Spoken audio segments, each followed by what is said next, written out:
생각보다 쉽거든요. 이렇게 화투를 한쪽에 몇 장을 꼽아주고 빡빡해졌다 싶을 때 사이사이에 한 장씩 더 넣어주는 겁니다.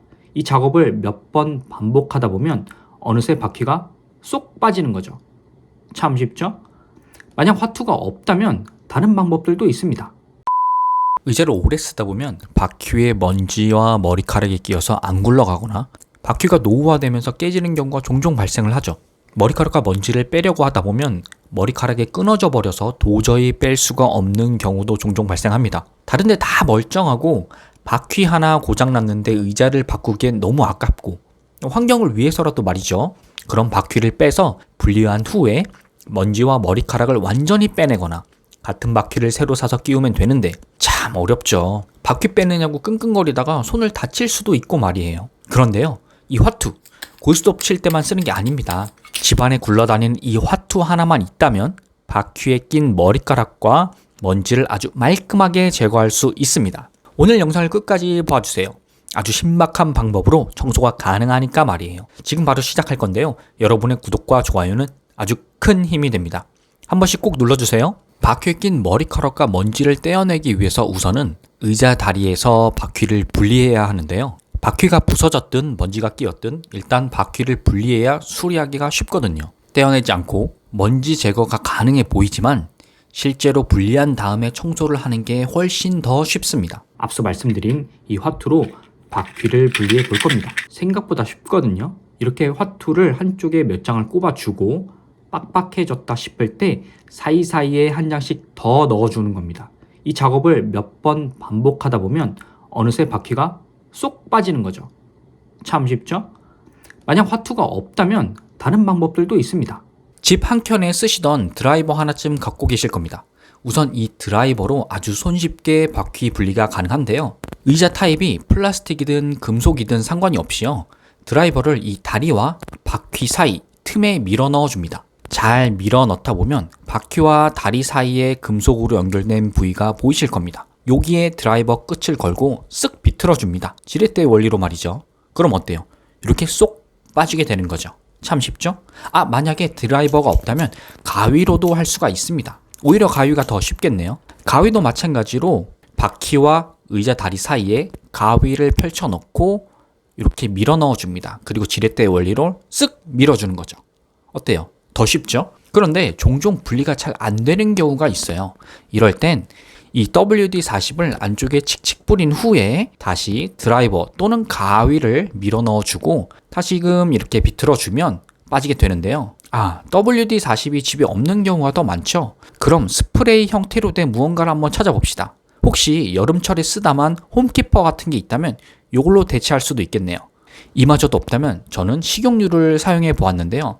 잠깐의 윤활 역할만 하면 되니까 식용유를 이렇게 끝이 뾰족한 약병에 살짝 담아서 조금 흘려 보내줍니다. 자, 이제 영상을 잠시 멈추고 바퀴를 한번 분리해 보세요. 잠시 기다려 드릴게요. 그리고 먼지를 저와 함께 빼내 보시죠. 장갑은 꼭 착용하시고요. 여러분의 손은 소중하니까요. 자, 이제 바퀴를 다리에서 분리를 했습니다. 아주 고생하셨어요. 이제 먼지를 빼내야겠죠? 여기가 조금 힘드실 수도 있어요. 잘 따라오세요. 이 바퀴는 이제 먼지만 빼면 새 것처럼 바뀔 겁니다. 바로 이걸 써서 빼낼 겁니다. 집에 이런 화투 하나씩 있으실 거예요. 특히 짝이 안 맞는 화투 같은 거요. 아무거나 쓰셔도 상관은 없습니다. 이걸 양쪽 바퀴 틈 사이에 5장씩 밀어 넣어줍니다. 그리고 한 장씩 한 장씩 계속 넣는 거죠. 이제 틈이 안 보이죠? 빡빡하게 안 들어가네요. 그래도 틈을 조금 벌린 다음에 살짝 한 장을 끼워 넣고 이렇게 통통 쳐주시면 되는데요. 아까 사용한 드라이버 뒷부분으로 통통 쳐주시면 되겠습니다. 그럼 짜잔, 바퀴 사이에 틈이 생겼습니다. 이 틈에 있는 머리카락과 먼지를 드라이버나 칼로 긁어내 주세요. 그리고 조심하세요. 바퀴를 완전히 분리할 수준까지 힘을 주다가는 바퀴가 완전히 부서지는 경우가 생깁니다. 플라스틱 바퀴의 내구성이 좋지 않기 때문에 한번 분리하고 다시 조립이 안 될 수가 있어요. 이런 경우엔 수명이 다 한 거니까 미련 없이 버려주세요. 먼지를 다 제거한 분들은 이제 바퀴를 다시 조립해 보세요. 어때요? 전보다 한결 부드러워졌나요? 바퀴를 교체해야 하는 분들은 영상을 계속 시청해 주세요. 바퀴를 교체하려면 사이즈를 확인을 해야 하거든요. 먼지를 긁어내는 게 쉽지 않거나 바퀴가 부서졌던 분들은 이제 선택의 여지가 없습니다. 바퀴를 새로 구입해야 하는데요.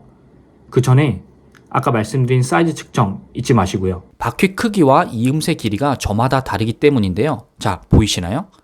바퀴와 다리가 이어진 요 길이가 바퀴마다 조금씩 다릅니다. 측정 방법은 이렇습니다. 바퀴 지름 크기를 우선 측정을 해주시고요. 그리고 다리와 이음새 부분, 이 핀의 높이와 지름을 측정해 주세요. 모양도 조금씩 다를 수 있으니 주의하시고요.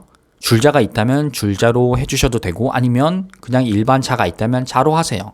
이렇게 측정된 바퀴 사이즈 보셨죠? 다 측정이 되셨다면 고정 댓글에 있는 링크를 타고 가셔서 바퀴 사이즈와 모양이 같은 제품을 한번 찾아보세요. 이 링크가 아니더라도 철물점에 가셔서 사셔도 되고요. 편한 곳에서 바퀴를 주문하시면 되겠습니다.